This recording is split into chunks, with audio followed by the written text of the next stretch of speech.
Oke, lanjut ya. Jadi setelah Anda memilih main engine, Anda harus memilih gearbox. Gearbox yang perlu diperhatikan adalah power factor dan rasio. Power factor untuk gearbox itu harus lebih besar daripada main engine. Kenapa? Kok lebih besar? Agar bisa meredam torsi engine. Untuk apa? Agar dia bisa meredam beban cyclic yang diberikan oleh engine sehingga transmisi daya yang diberikan ke poros propeller akan lebih halus sehingga nanti tidak terlalu besar getarannya juga begitu. Oke ya, terus kemudian rasio gearbox. Rasio gearbox ini tadi saya bilang itu maksimum 1:4 ya, atau 4:1 perbandingannya ya. Jadi kalau misalnya kurang besar, boleh Anda maksimal 1:5. Tapi rata-rata kalau menggunakan 1:5, nanti diameter propellernya tidak memenuhi persyaratan propeller, yaitu untuk 0,6 sampai 0,7 T. Nah, kalau misalnya terlalu kecil, ya boleh saja, misalnya 1:3,5 begitu ya. Asalkan jangan terlalu kecil gitu. Jadi mostly untuk rasio gearbox Anda cari amannya itu 1:3,5 sampai 1:5 lah gitu. Kalau lebih besar dari itu ya nggak bagus karena diameter propellernya nanti bisa lebih kecil dan tidak memenuhi persyaratan. Terus kemudian kalau terlalu kecil misalnya 1:2 itu juga nanti akan terlalu besar putaran propellernya dan itu nggak mungkin gitu. Karena putaran propeller ini maksimal itu kan 250 ya kalau putaran engine-nya 1000. Jadi 1:4. Misalnya rasio gearbox-nya 4. Oke ya, langsung aja lanjut ke pemilihan propeller di mana yang saya jelaskan tadi untuk rasio gearbox sangat berpengaruh. Karena apa? Rumus dari N propeller ini adalah N main engine atau putaran main engine. Tadi misalnya 1000 ya. Dibagi dengan rasio gearbox. Misalnya rasio gearboxnya 4. Jadi 250. Lah putaran propeller 250 itu udah paling maksimal begitu. Sehingga kalau misalnya menentukan N propeller ini itu sesuai dengan yang paling apa ya, yang paling urgent di sini adalah penentuan rasio gearbox di mana Anda harus memilih gearbox yang tepat agar N propeller ini tidak terlalu besar dan tidak terlalu kecil banget begitu. Nah, jadi kalau ini main engine-nya kebetulan 750 RPM-nya, maka rasio gearbox-nya dia tadi 4,7, ditemukanlah N propellernya atau RPM propeller 159. Oke, kita lihat ke belakang ya. Jadi kenapa Anda butuh sekali untuk rasio gearbox? Karena nanti N propeller ini dia rumusnya itu berkesinambungan pada BP dan penentuan-penentuan jenis propeller Anda, begitu. Oke ya. Oh, sorry, ini ada apa ini? It's okay lah. Jadi gini, oke ya. Setelah menentukan N propeller, langkah selanjutnya dalam perhitungan propeller adalah penentuan nilai FA atau kecepatan advance yang sudah seperti sebelum-sebelumnya. Terus kemudian menentukan nilai BP. Nah, nilai BP ini nanti berurusan dengan diagram nanti. Nah, jadi BP sendiri fungsi daripada N propeller atau RPM propeller dikalikan PD pangkat 0,5 per VA kecepatan advance. Di sini yang paling mungkin diubah-ubah adalah N propeller, ya kan? Dan PD sih. PD ini adalah daya engine Anda. Begitu. Jadi PD itu daya engine Anda ya. Oke. Nah, jadi kalau N propellernya ini kurang tepat menghitungnya karena tadi rasio gearbox yang kurang tepat juga gitu, maka BP ini sangat berpengaruh sehingga Anda nanti akan berkali-kali ngeplotin ini satu-satu untuk mendapatkan tipe propeller yang paling ideal gitu ya. Jadi hati-hati di sini. N propeller dikalikan PD pangkat 0,5 dibagi VA pangkat 2,5 ketemu sehingga nanti BP-nya bisa dicari. Di sini tadi ketemunya 31,6 kalau nggak salah.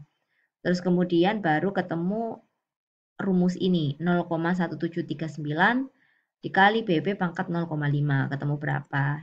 Dan angka ini nantinya akan digunakan untuk menghitung nilai dari ini masing-masing bukan menghitung tapi ngeploting grafik masing-masing tipe propeller begitu.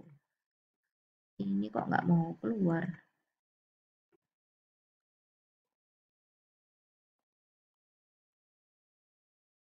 Oke, ini mau keluar sudah. Oke ya. Ini 31,6 terus ini ketemunya 0,98.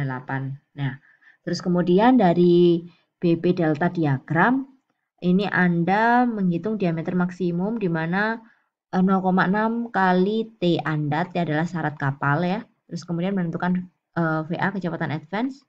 Jadi Anda bikin tabel untuk jenis propeller macam-macam tipenya, terus di HP yang Anda hitung, terus untuk RPM engine Anda, RPM propeller Anda yang telah Anda hitung yaitu perbandingan antara RPM engine dibagi dengan rasio gearbox, kemudian W, terus kemudian VS kecepatan kapal, terus VA kecepatan advance, terus BP1 yang Anda hitung tadi, yang ini, terus kemudian 1739 pangkat BP1 yang ini, ketemu ini. Nah, kemudian Anda menghitung D0, ini 1/G0 ya, dibagi ini, terus kemudian menghitung ini delta 0 ya, delta 0, terus kemudian Anda menghitung D0 yaitu diameter dalam kondisi open water test, begitu, diameter propeller pada kondisi open water test. Di sini ada N lagi, N adalah putaran propeller, maka dari itu putaran propeller Anda hubungan erat dengan rasio gearbox, maka harus tepat ya. Oke, harus milihnya benar begitu. Nah, terus kemudian Anda DB ini menghitungnya tergantung apakah Anda tipenya single screw atau twin screw. Nah, kemudian baru ini adalah Anda menentukan P per D0, delta 0, efisiensi dari bacaan grafik BP diagram. Ini yang saya maksud, kalau N propeller Anda nggak benar, nanti Anda berkali-kali bakal melototin si diagram BP delta begitu. Oke, intermezzo lagi. Saya sudah membuatkan Anda Google Classroom ini ya. Anda bisa join dengan kelas code yang ini. Anda bisa klik ini, terus kemudian Anda bisa mengakses untuk download referensi untuk BP Delta diagram. Kemudian ada modul ajar, tahanan, dan propulsi untuk referensi, begitu ya. Nah, terus saya ajarkan juga, ini ada isi dari BP Delta tadi, itu ada macam-macam ya. Ada BP Delta, ada Harvard untuk yang Goldhammer, Harvard yang untuk mencari 10 pangkat 3 CR atau tahanan sisa, terus ada KT kaki nanti begitu. Nah, misal ini adalah BP Delta untuk tipe propeller B350 ya.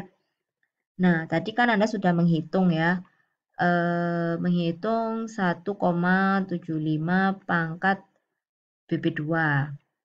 Anda sudah menghitung nilainya, misalnya tadi ketemu 0,95 ya tadi.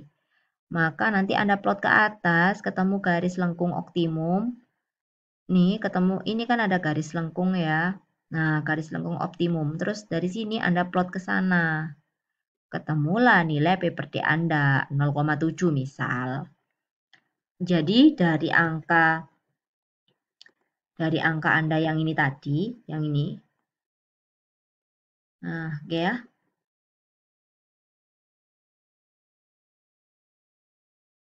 Dari angka ini tadi Anda kemudian Anda plot ke sana, ketemulah 0,7 tadi misalnya. Ketemu ini loh. Plottingnya itu memotong garis yang ini, garis lengkung optimum. Oke ya, terus kemudian dari sini dari 0,95 misalnya di sini ya, di sini set gitu. Anda lurus, Anda plotting ya, ketemu ini garis lengkung ini set gini. Terus kemudian Anda tarik ke arah garis lengkungnya seperti 0 ini. Ini yang garis miring-miring gini. Yang garis miring ini loh, ke sini, ke sini. Nah, dari sini terus Anda tarik. Ketemu ini di mana? Misalnya ketemunya di sini, set gini. Duh, ini kok nggak bisa ya kalau miring ya. Misalnya gini. Sorry, nggak bisa ini. Inilah gini lah misalnya ya. Oke ya. Ketemulah berapa ini nilainya 0, berapa 2, berapa gitu ya. Terus kemudian satu lagi adalah efisiensi. Jadi 0,95 ketemu garis lengkung ini. Terus kemudian garis yang kayak gini, kayak gini tuh garis yang lengkung lengkung gini itu adalah efisiensi. Lah, maka nanti ini memotong optimum ini titik apa? Garis lengkung optimum, terus Anda cari yang melengkungnya untuk efisiensi. Untuk efisiensi itu ini loh 0,5, 0,4, 0,45, 0,4 gitu ya. Jadi misalnya 0,95 kan di sini ketemu ini. Maka ini kira-kira untuk efisiensinya ketemu berapa nih? 0,4. Berapa ini? Dia garis lengkung ini, yang ini kan ya. Berarti bukan 0,4 nih, berapa nih? 0,4 sekian lah begitu. Antara 0,4 dan 0,45 toh. Nah, gitu. Anda plotting satu-satu lah di sini. Ini tadi berapa, P per D0-nya berapa tadi, 1 per J0-nya berapa, 2, berapa kan tadi yang atas ya. Nah, terus kemudian ini adalah hasil perhitungan delta 0. Hasil perhitungan ini, nah, terus kemudian efisiensi hasil plotting. Anda per grafik ya, per diagram ini, buahnya ini Anda plotting satu-satu begitu. Untuk tipe propeller B3 sama B4 dan B5. Ada 3 macam tipe propeller ya. Daun 3, daun 4, dan daun 5. Terus kemudian ini ada perhitungan diameter pada kondisi open water, yaitu delta 0 dikalikan VA dibagi N ya. Terus kemudian Anda menghitung seperti ini.